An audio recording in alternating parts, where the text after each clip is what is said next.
그 다음 토픽으로 넘어가서 네. 연습에 눈을 뜬 그 아. 시기가 정확하게는 말씀해 주신 대로 군대 때 두 단계로 나뉘는 것 같아요. 고등학교 때 1차적으로 그 연습이라는 게 뭔지에 대한 생각을 많이 했었고, 그리고 그걸 실질적으로 정말 알차게 사용을 했다, 집중력을 발휘해서 연습을 했다라고 생각하는 건 군대였어요. 그래서 고등학교 때는 시간을 많이 투자를 했었거든요. 드럼에 앉아있는 시간이 길었어요. 한 10시간? 근데 그 중에서 집중하는 시간이 한 3, 4시간 되는 거죠. 꽤 높네요. 그래도 3, 4시간이면. 근데 이제 10시간 앉아있는 거에 비하면 턱없이 부족한 시간이었죠. 왜냐면 제가 그때 당시 때 집중해서 연습하기보다는 좀 노는 시간이 많았거든요. 드럼으로 이것저것 실험해보고 막 이렇게도 쳐보고 저렇게도 쳐보고 하는 시간이 많다 보니 뭐 누군가는 그것도 연습이라고 생각을 하실 수 있겠지만 또 저도 어느 정도는 연습일 거라고 생각은 해요. 근데 영양가는 없었던 거죠. 그 시간이 실제로 저의 뭐 피지컬을 올리고 뭐 발전을 이루는데 실제로 영양가 있는 시간은 아니었던 거죠. 근데 그 과정을 거치고 나서 드럼이라는 악기를 바라보는 시각이 좀 스펙트럼이 좀 넓어지다 보니까 군대에서 내가 뭘 연습하고 어떻게 이걸 연구해야 되는지에 대한 부분이 조금 더 보였었던 것 같아요. 그러다 보니까 거기에서 예전만큼 오래 앉아있진 않아도 2시간, 3시간만 앉아있어도 그만큼의 효과를 보는, 어떻게 보면 되게 저한테는 꼭 필요했던 시간 같아요, 군대가. 좀 시스템화가 이제 명확하게 네. 되어 있다라는 그쵸. 느낌이군요. 그것도 이게 시간을 아무리 투자한다고 하더라도 그런 부분에 있어서 머리가 소위 말해서 그런 네. 센스가 좀 없는 사람이라면은 아무리 이제 시간을 투자한다 하더라도 그 부분에 대한 어떤 것들이 효과적일 것이다 라고 이렇게 계산이 잘 안 될 텐데 네. 좀 그런 부분의 센스가 굉장히 뛰어나신 것 같은. 참 많이 돌아가서 그런 것 같아요. 그러니까 이거를 쉽게 할 수 있는 어떠한 연주가 있는데 이 연주를 하기까지 되게 많은 시행착오를 거쳤거든요. 저는 제가 생각했을 때 저는 되게 제가 막 엄청나게 재능이 있고 막 이렇게 생각하진 않았었거든요. 그래서 시행착오가 굉장히 많아가지고 그런 시행착오를 통해서 배움이 있었던 것 같아요. 이건 이렇게 해야 더 빨리 들고 이렇게 해야 더 효과적이고 하는 거를. 어쨌든 저도 드럼을 그래도 생각보다 꽤 오래 쳤어가지고 초등학교 6학년 때부터 쳤고 전공은 중학교 3학년 때부터 했으니까 사실 거의 10년이 넘어가거든요. 그래서 연식이 쌓이니까 알아서 뭔가 좀 이렇게 되는 느낌도 있는 것 같아요. 또 되게 겸손하게 말씀하시지만 그 부분을 이제 발전시키려고 노력을 했다라는 증거인 거잖아요. 열심히 하긴 했죠. 열심히 살았죠.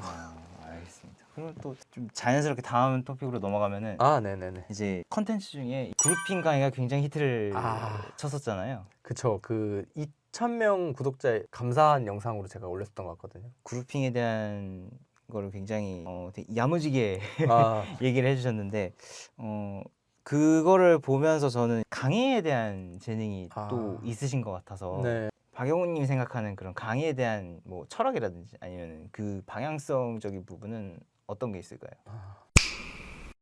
철학이라고 하면은 제가 생각했을 때, 그러니까 저는 일단 학생을 대하는 마인드가 좀 이 학생이 좀 잘 됐으면 좋겠어요. 잘 된다는 게 드럼으로 성공하고 이런 개념이 아니라 진짜 말 그대로 인생을 배워갔으면 좋겠거든요. 이 연습을 통해서 성장을 하고 성장을 했을 때 느껴지는 그 성취감에 대한 부분을 배우고 갔으면 좋겠는 거예요. 근데 그게 나중에 드럼을 안 치더라도 결국엔 그게 어떠한 분야에서 그 성취감을 느끼고 성장하는 거에 대한 걸 아는 사람은 어떤 분야든 자기가 늘고 싶고 성장하고 싶은 분야에서 그걸 성장시킬 수 있거든요. 그래서 제 철학 자체는 좀 그런 편이에요. 좀 이 학생이 저를 통해서 뭔가 인생이 좀 잘 풀리고 좀 그냥 드럼도 잘 쳐지고 하는 뭔가 좀 잘 됐으면 좋겠다에 대한 마음이 좀 커요. 제가 예전에 선생님 중에서 한 분이 나중에 너네들이 좋은 기회가 생겨서 그런 식으로 레슨을 많이 하게 되면 학생이 돈으로 보이는 경우가 있다. 그냥 왔니 20만 원? 막 이런 식으로 드는 그런 마음이 드는 경우가 있대요. 실제로 그렇게 하는 사람이 있을 수 있죠. 근데 그게 뭐 잘못이라고 말하고 싶진 않지만 근데 그렇게 되면 레슨에서 오는 그 뭔가 좀 회의감도 클 것 같고 성취감도 없을 것 같고 저도 레슨을 하면서 이 학생들이 성장하면서 성취감 느껴야 되잖아요.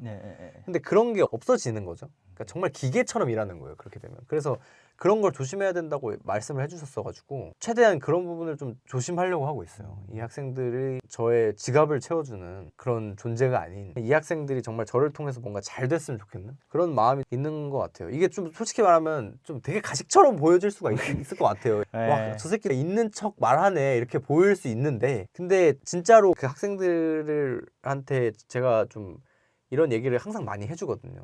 이런 걸 배워서 가야 된다고. 그래서 어떻게 보이실지 모르지만 이게 저만의 좀 레슨 할 때의 철학인 것 같아요. 강의를 하는 좀 이런 것만큼 꼭 지켜야 된다라는 마음이 있다면 이런 거를 좀 지켜야 된다고 생각을 해요. 아무리 뭐 커리큘럼이 좋고 이런 포인트가 있다 하더라도 그 학생에 대한 마음이 올바르지가 않다면은 그죠. 서로가 생산성이 없는 거죠. 성취감이 아예 느껴질 수가 없는 거죠. 서로가. 근데 커리큘럼이 좋아도 사실 이 학생이 뭐 배움이 느리다거나 뭐 근육이 조금 뭐 성장하는데 느리다거나 아니면 좀 센스가 없다거나 하면은 아무리 커리큘럼이 좋아도 안 늘어요. 그 연습을 또 마찬가지로 아무리 커리큘럼이 좋아도 이 학생이 열심히 안 하면 안 늘어요. 결국엔 제가 생각했을 때 선생님들이 해줘야 될 역할은 그냥 이 학생이 정말 잘 늘게끔 좋은 커리큘럼으로 알려주는 건 기본이고 그 상황에서 이 과정을 통해서 성취감을 느끼고 거기에서 이 인생에서 뭐 게임이나 도박 중독 이런 게 많잖아요. 근데 그런 거가 아닌 이 삶에서 느껴지는 이 성취감이 오는 그 즐거움이 정말 크단 말이죠. 그런 거를 느끼게 해줘야 된다고 생각해요. 근데 못 느낀다면 이제 학생이 열심히 안 한다든지 뭐 선생님이 그만큼 애정이 없다든지 뭐 여러 가지 이유가 있을 수 있겠죠. 복합적인 거지만 그럼에도 불구하고 선생님이 가져야 될 마인드는 이 학생을 통해서 무언가를 만들어내야 된다. 라는 그 마인드가 좀 있어야 된다고 저는 생각을 해요. 선생님이 아무리 못 가르쳐도 학생이 센스 있고 열심히 하면 잘하는 학생도 있어요. 근데 선생님이 아무리 잘 가르쳐도 안 되는 학생들이 있어요. 그렇게 따지면 사실 지금 뭐 임용훈 교수님은 뭐 이렇게 얘기하면 좀 어떻게 생각하실지 모르겠지만 임용훈 교수님이 그렇게 잘 가르치시는데도 모든 학생이 다 서울예대를 갈 수는 없잖아요.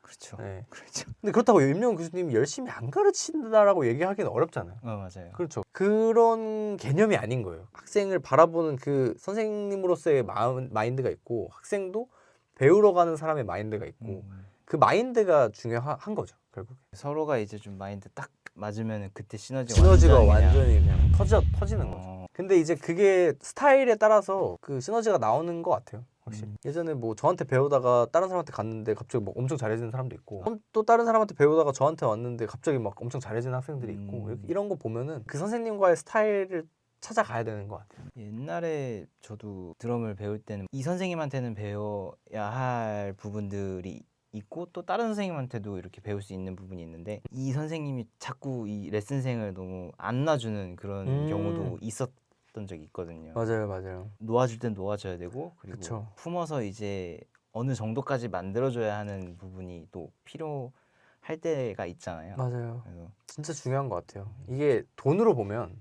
못 놔요. 그 학생을 절대 못 놔요. 왜냐면 얘가 지금 빠지면 내 뭐 돈 뭐 예를 들어 레슨비가 사라지는 거잖아요. 이 한 명이 빠지면. 그러니까 못 놓는 거예요. 근데 이 학생이 예를 들어 저한테 배우면서 도움이 안 된다라는 판단이 들면 어쨌든 그게 뭐 판단이 드는데 시간이 꽤 걸리겠죠. 뭐 한 1년, 2년, 뭐 2년, 3년 이렇게 걸리겠죠. 그런 판단이 들었으면 놔줄 줄 알아야 되는 거죠. 그래서 사실 저도 좀 마음 아픈 얘기인데 얼마 전에 한 학생을 좀 놔줬거든요.